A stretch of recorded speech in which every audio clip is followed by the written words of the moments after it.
Welcome to the Couple-preneurs Show, helping couples in business develop structure and strategies that nurture the balance between business and home, bringing you interviews and insights to give you the secret sauce of power couples. Here are your hosts, Oscar and Kaya Frazier.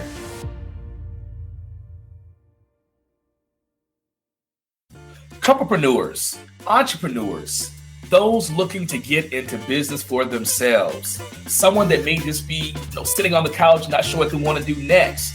If any of these things sound remotely like you, this show is for you.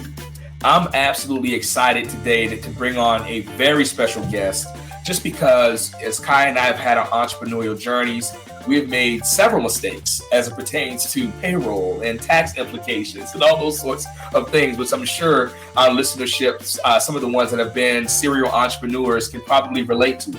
But before we do that, let me send this over to Kaya so she can go do her sponsorship thing. All right. So first sponsor we have is Talk Shirt to Me. I am actually sitting here with a Talk Shirt to Me shirt on, and I can tell you that the quality of this shirt is outstanding. I must say it does look great. Thank you. It's one of those shirts where the cotton is nice and soft on it, and it's just, I don't know. Sometimes you get shirts and they're stiff, and they just don't do what you want them to do, and then you wash them, and then it's just like it's over. Right. But anyway, go out to Talk Shirt to Me, and you can find all kinds of cool slogan shirts. It's spelled exactly how it sounds. TalkShirtToMe.com. Get your shirt today. Then we also have Carolina Runners, which is a family-owned trucking company. Anybody out there that is an owner-operator that is looking for an authority, please make sure that you check them out. Carolina-runners.com. So, interesting story. I remember when I had my first really good job, right? Mm-hmm. And I remember I lucked out and was able to get away to almost get it as like a contract kind of work. I was almost a consultant. And I remember being told that the first project that I was program that I was going to be responsible for as the program manager, I was going to be able to get, I believe it was, I don't know, maybe 15 to 19% or something like that per month on all of the invoices. Okay. And at that point, I was still, I may have been 25 or 26 or something like that years old. And you know where I'm going now. Young. So it was a large program, and I think the contract may have been, I don't know, 25 million. So in my brain, I'm just like, okay, my life is about to change. Mm-hmm. So I went to the HR department, and I went to the on the tax side, the payroll and accounting department. Sorry about that. And I asked them, is there a way that I can remove all of the taxes out of the payroll of my money for a while, so I can, and I'll hold on to them and I'll just pay it back later, right? At about 26 years old. So I did that. I think you had to file 99 or something like that they'd have me do. And then this was back in, I don't know, this was earlier 2000s, whatever.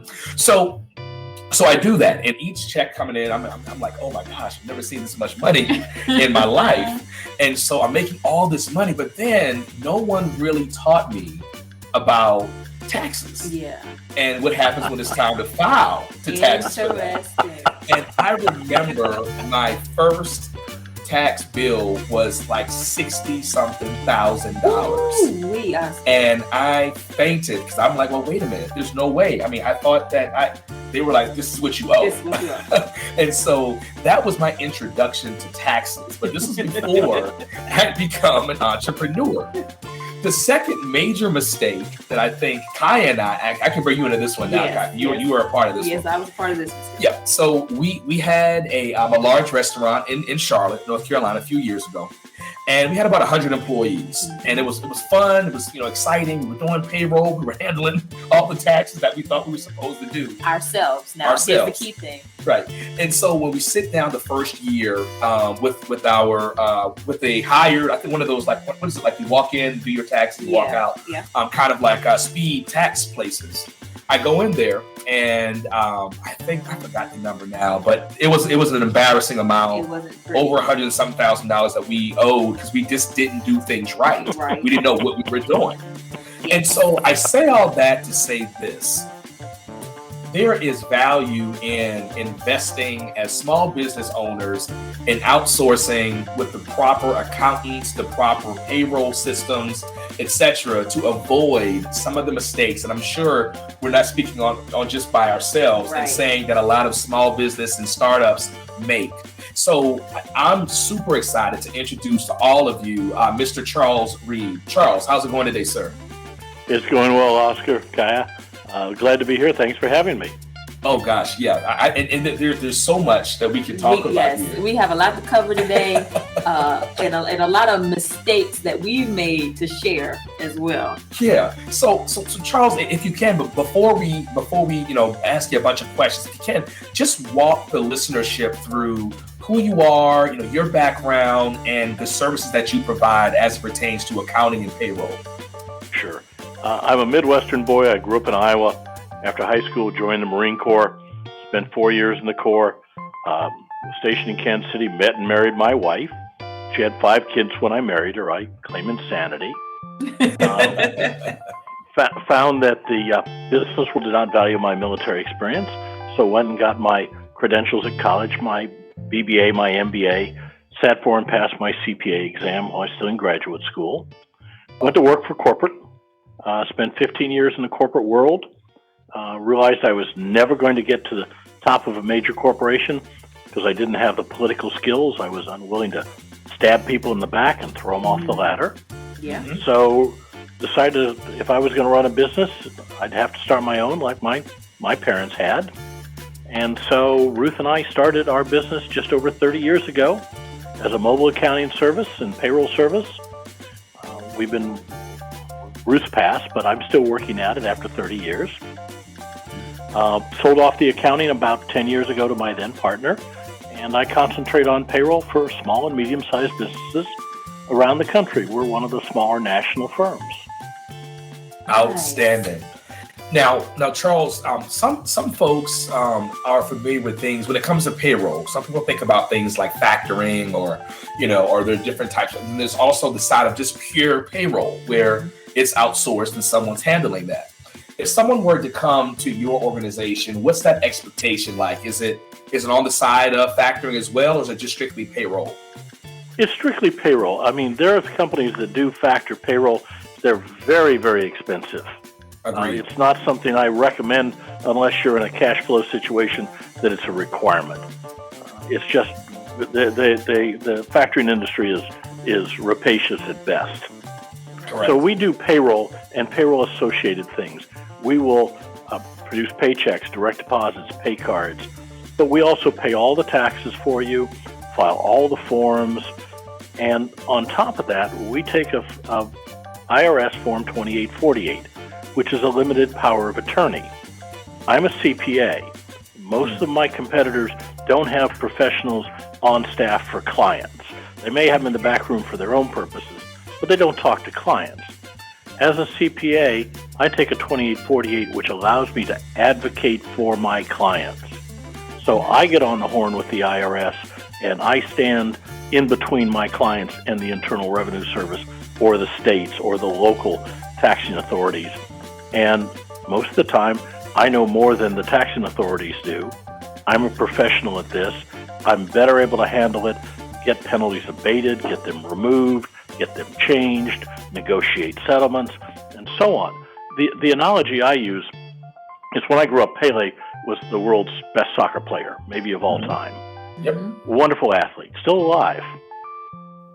But if you took Pele and put him in a New York Yankees uniform at second base, he'd be absolutely lost. Absolutely. Okay? He wouldn't know the game, the rules, the plays, the players, the field, or anything. So if you take a chef, an entrepreneur, a mechanic, a manufacturer, an artist, a lawyer, a doctor, whatever, and you say, okay, here's payroll, do it. Mm-hmm. They're great at what they do, but they have no idea what to do. Yeah. You're absolutely right. We've experienced it firsthand. Exactly. You've experienced it. You didn't know what you didn't know. Yes. And that's what kills you in the end is, had you known it, oh, well, I would have done it differently. Exactly. That hindsight is 2020 thing is really so true. Real. It's so real. Famous last words, exactly. Yeah. So we keep our clients from going into the hole, going into the river, going around the bend, and keep them, on the straight and narrow so they don't encounter problems. And when the IRS screws up, and the IRS screws up millions of times a year and makes mistakes. You got 100,000 people dealing with technology, some of which goes back to the 1960s. Mm-hmm. Things happen. And when they screw up, the IRS just thinks they're right. And you have to prove them wrong. And if you don't know how to do it, you're again Pele at second base. Yeah. I'm loving that analogy there. Yes, it is. It's spot on. That was us, trying to scramble around the restaurant and trying to make things happen, to only have to then run back and try to do payroll, to then have to run back and try to do taxes, and then do your annuals and your monthlies and your quarterly taxes. All of those things just become just a huge cumbersome thing. And you end up, at the end of the day, as an entrepreneur, you end up not being able to really perfect your craft, right? because your mind is in 1,500 different places, and most of it usually revolves around money, which is a huge component with payroll and taxes and those sorts of things. So I see immediate value in something like that. In fact, I wish we knew you some years ago. and it is, an entrepreneur, a restaurateur like you're focused on the food, the service, the ambiance. Right. The payroll, the roof repair, the parking lot markings, the street outside. You don't worry about those things. You outsource them. Okay? Right. You probably outsource. You don't grow your own lettuce in most cases. You buy beef from the beef producer. You don't grow your own cows out back. Okay? Right. All these things you outsource because you don't have the time or the expertise or the money or the facilities to do it. Payroll is one of those things that for a pittance, you can outsource to a professional that will do it and protect you at the same time. It just, I don't make my own clothes. I don't build my own car. I don't build my own house. Okay? I don't make my own phone. Why would I do my own payroll? The only reason I do my payroll now is because I got a staff that does it. Yeah. Precisely it. Yeah. So asking a question around from the couple-preneur side, and I think I heard you say that your wife had passed. Is that correct? Yeah, she passed about 6 years ago. We were married for 45 years. Okay. I'm very, very sorry to hear that. And one of the questions that I have for you around is when it just, as far as starting business, with your spouse, right? Kaya and I, we have had our ups and downs, our peaks and valleys, and we're starting to figure it out. And every time we think we've got it figured out, we learn something new. And I would just love to hear, like your story, like what was that like building this business with your wife? Well, as I told you before, I grew up in a family where my parents worked together. I thought it was natural for a husband and wife to work together. Mm-hmm. And then Ruth and I started our own business 30 years ago. And I realized working with your wife is an unnatural act. Mm-hmm. It's one of those things because it's 24 hours a day. You can't walk away from it. One of the bad habits I had to break her of was we'd go home, we'd have dinner, we'd do whatever we do, get ready for bed, get into bed, and she would have one last problem from work she wanted to get off her chest. Yeah. And she'd tell me about it at 11 o'clock at night in bed. Mm. Then she'd roll over and go to sleep. Yeah. Because it was off her mind now. It was on mine. Now it's on yours. Yeah. Till 3 or 4 in the morning. Yeah. I can. We were over here nodding our heads like, yes, absolutely. We had to come to an agreement that after dinner, no more business. Now, dinner might be late because of that, but there had to be a point that we cut off work. Yeah. For my mental health. I think that for me and Oscar, that was learned here not too long ago, actually.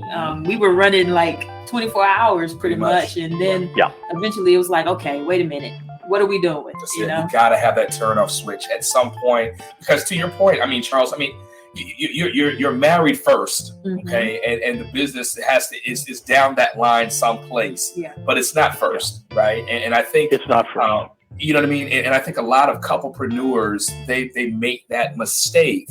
You look up 5-10 years down the line and you realize, I don't really know my significant other than business. I don't. Right. What does she like? What does he like? What is we don't even know, because we've been making all this money, but we haven't really made a house. We haven't made a household. We haven't made a home. We haven't made the things that matter, that you're going to ask about and remember the most about your significant other. It's not going to be the fact that she can make a great spreadsheet. It's going to probably be around the fact that you guys had love and some of the things that you did and the things you can remember. Yeah. So I totally hear you there, Charles. And I think a lot of the listenership will be able to resonate well with that as well when it comes to being able to turn it off at some point during the day. Yeah, we were lucky. We'd been married 20 years before we started the business. Okay. And thankfully, the kids who I inherited when I married her were grown and out of the house. So it was just her and I, which made things much easier. And we knew each other, and our love was much more mature than if we were newlyweds. Love matures as you know, over a long marriage. It changes and it gets more mature and more comforting and more settled. And you become more settled with your spouse. And Oscar, you may have learned, like I did, that the two most important words in a marriage is yes, dear. He's still learning. But Duly noted. In business, it doesn't work that way. Yeah. I was the professional in accounting and tax. She was not. So when it came down to a professional decision about the work, I was the expert. When it came to dealing with customers and interfacing with them in customer relations, she was far superior to me. So we had to segregate the responsibilities and the decision-making on various parts of the business. So it wasn't just one boss. And if you think you can be the boss of your marriage and your business, you're solely mistaken. Okay? The old Chinese proverb my father taught me many years ago: men who say he master an own house also lie about other things. I like it. But at work, there's times I have to say, no, it's going to be this way, because I'm the professional, I'm the CPA. But on the other hand, she says, we need to do this for clients. And I'm going, well, no, she's right. And that was something I had to learn. And was a much better people person than me. And I learned that if she said, don't hire that person, even if they were a professional, I learned the hard way not to hire them. I made that mistake once and overruled her and regret it to this day.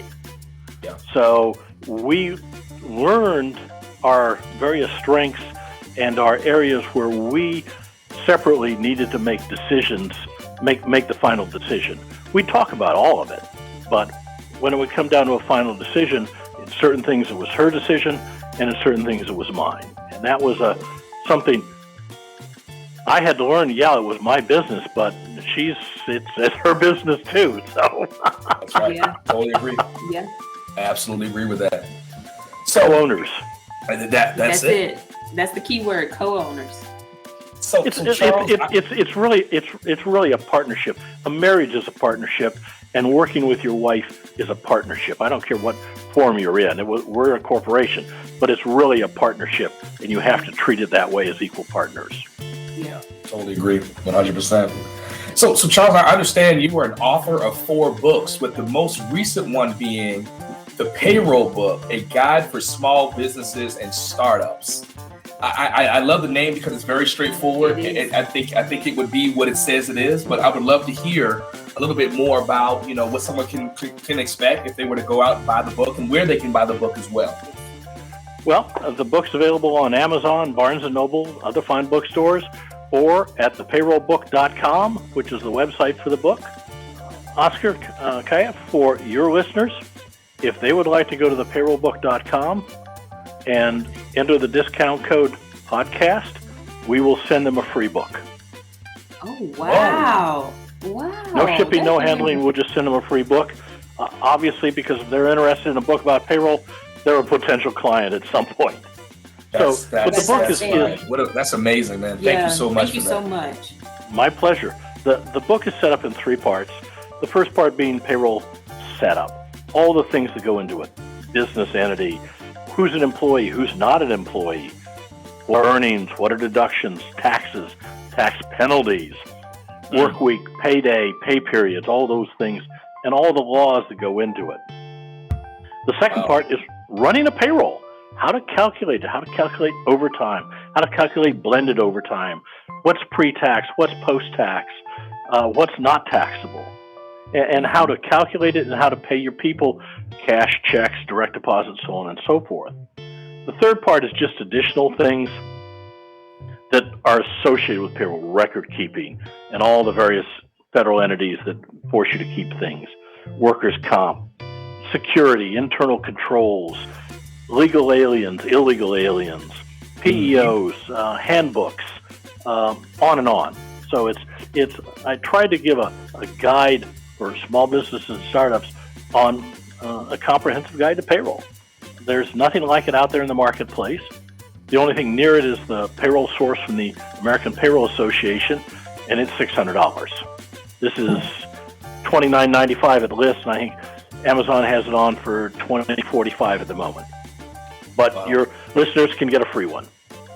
Yeah, that's absolutely amazing, man. We really appreciate that, and we'll be sure to put that inside the show notes, so those that listen in, they'll be able to take advantage of that. Yeah, we certainly appreciate that. Yes.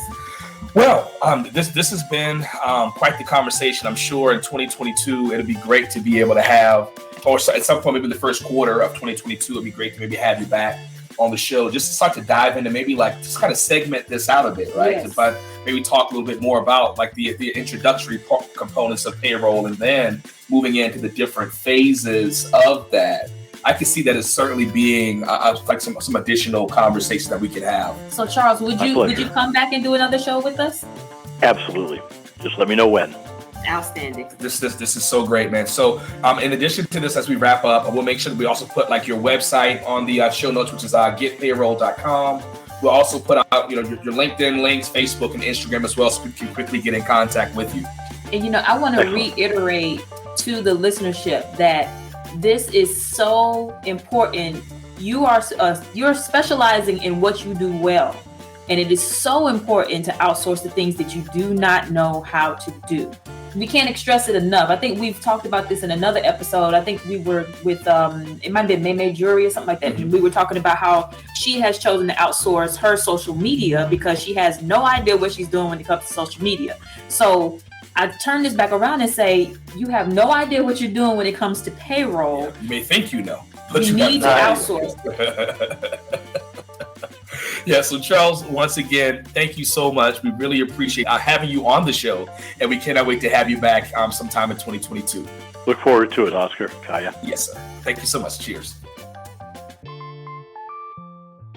You've been listening to the Couple-preneurs Show. To learn more about the resources mentioned on today's show or listen to past episodes, visit www.kothoughtleaders.com.